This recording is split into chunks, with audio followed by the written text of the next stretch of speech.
Assalamualaikum warahmatullahi wabarakatuh. Nama saya Marsyadi Falani, kelas 2C. Saya akan mereview materi pertemuan ke-9 mata kuliah Hukum Pidana yang telah disampaikan oleh Ibu Profesor Dr. Hajah Heni Nuraini, SHMH, dan asisten dosen Bapak Dr. Muhammad Rendi Aridayandi, SHMH. Nah, pada pertemuan ke-9 ini membahas tentang bab 5, yaitu sifat melawan hukum. Sifat melawan hukum merupakan unsur objektif dari tindak pidana, karena merupakan penilaian terhadap perbuatan dan bukan pada pelaku. Nah, suatu perbuatan dikatakan melawan hukum apabila perbuatan tersebut masuk ke dalam rumusan delik sebagaimana dirumuskan dalam undang-undang. Nah, perbuatan yang memenuhi rumusan dalam undang-undang tersebut tidak selalu bersifat melawan hukum, sebab mungkin ada hal yang dapat menghilangkan sifat melawan hukum perbuatan tersebut. Contohnya di negeri Belanda dalam Arrest Hogerud tanggal 20 Februari 1933 diketahui Zen mengenai dokter hewan.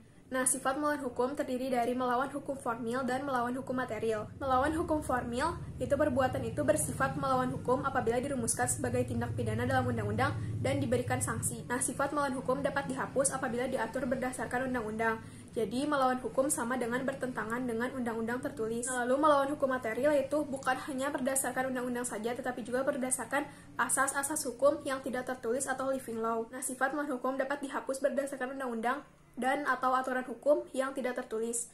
Nah, jadi melawan hukum sama dengan bertentangan dengan undang-undang atau hukum tertulis dan hukum tidak tertulis atau kebiasaan. Nah, lalu sifat melawan hukum material dibagi menjadi beberapa. Yang pertama dalam fungsi negatif. Nah, mengakui kemungkinan adanya hal-hal yang ada di luar undang-undang untuk menghapuskan sifat melawan hukumnya perbuatan yang memenuhi rumusan undang-undang. Lalu dalam fungsi positif, menganggap suatu perbuatan tetap sebagai tindak pidana walaupun tidak nyata, diancam dengan pidana dalam undang-undang. Nah, jadi mengakui adanya hukum tidak tertulis sebagai sumber hukum positif.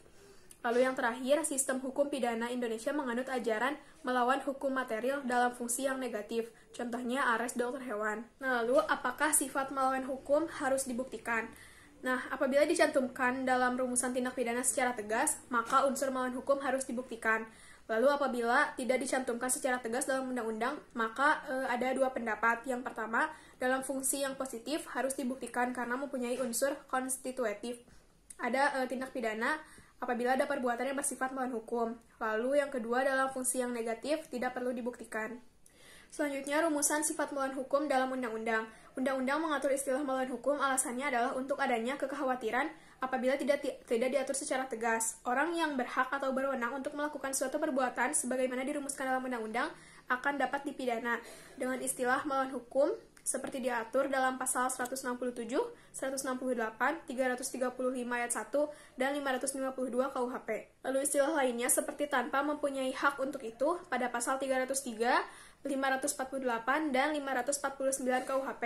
Lalu istilah tanpa izin diatur di dalam pasal 496 dan pasal 510 KUHP.